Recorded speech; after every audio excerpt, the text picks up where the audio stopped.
ओम नमः शिवाय। प्रिय भक्तगण, आज हम आपको एक कथा का श्रवण करा रहे हैं जिसे सुनने मात्र से आपके जीवन में सुख संपत्ति और धन की वर्षा होगी। तो चलिए कथा को प्रारंभ करते हैं। श्रोताओं, बात उन दिनों की है जब भगवान शिव की कैलाश पर्वत पर सभा लगना था।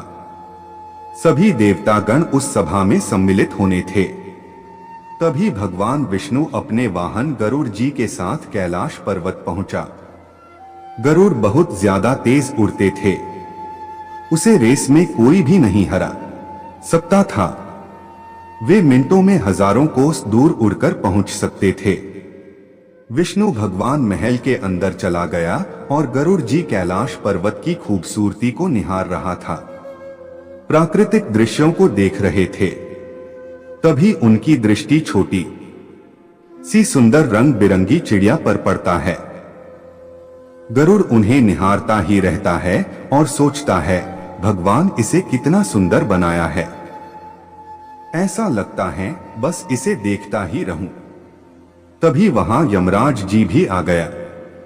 गरुड़ यमराज जी को प्रणाम करता है। यमराज जी गरुड़ को आशीर्वाद देता है। यमराज जी पहले तो उस चिड़िया को एकदम आश्चर्य से देखते हैं, फिर महल के अंदर की ओर चला जाता है। देव सभा में गरुड़ जी सोचने लगे कि लगता है इस चिड़िया का अंतिम समय निकट आ गया है। जब यमराज जी देव सभा से निकलेगा तब इस चिड़िया को भी अपने साथ ले जाएंगे। यह सोच गरुड़ जी उस सुंदर चिड़िया को अपने पंजों में पकड़ लिया और वहां से बहुत दूर, लगभग हजारों कोस दूर एक सुनसान जंगल में एक पत्थर पर छोड़ दिया और अपने आप से कहने लगा, अब शायद यह चिड़िया यहाँ सुरक्षित रहेगा। इसे यमराज जी भी अभी नहीं ले जा सकते। भगवान भरोसे छोड़ गरुड़ कुछ समय में ही कैलाश पर्वत पर फिर पहुंच गया, क्योंकि गरुड़ जी बहुत ही तेज रफ्तार से एक स्थान से दूसरे स्थान पहुंच जाते थे। उनका मुकाबला कोई नहीं कर सकता था। जब गरुड़ जी कैलाश पर्वत पर पहुंचा, फिर से कैलाश पर्वत की प्राकृतिक दृश्यों को निहारता रहा। तभी देव सभा समाप्त हो गया। यमराज जी बाहर आए। गरुड़ जी यमराज जी से पूछ लिया, यमराज जी आप जाने से पहले एक चिड़िया को इतने आश्चर्य से क्यों देख रहे थे? यमराज जी कहते हैं, गरुड़, उस चिड़िया का अंतिम समय निकट आ गया था, लेकिन उसकी मृत्यु जहां कैलाश पर्वत पर नहीं होती, यहां से हजारों कोस दूर एक सुनसान जंगल में जब यह चिड़िया एक पत्थर पर बैठी होगी तब एक सांप के द्वारा उसका भोजन बनेगी।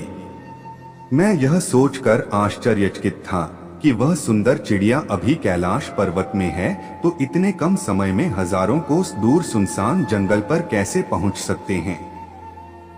लेकिन अभी तो वह सुंदर चिड़िया दिखाई नहीं दे रहे हैं, अर्थात उसकी मृत्यु निश्चित हो गई होगी। तब गुरुजी सोचने लगता है, यह मैंने क्या कर दिया? मैंने उस चिड़िया को उस सुनसान जंगल में उस पत्थर पर छोड़ आया।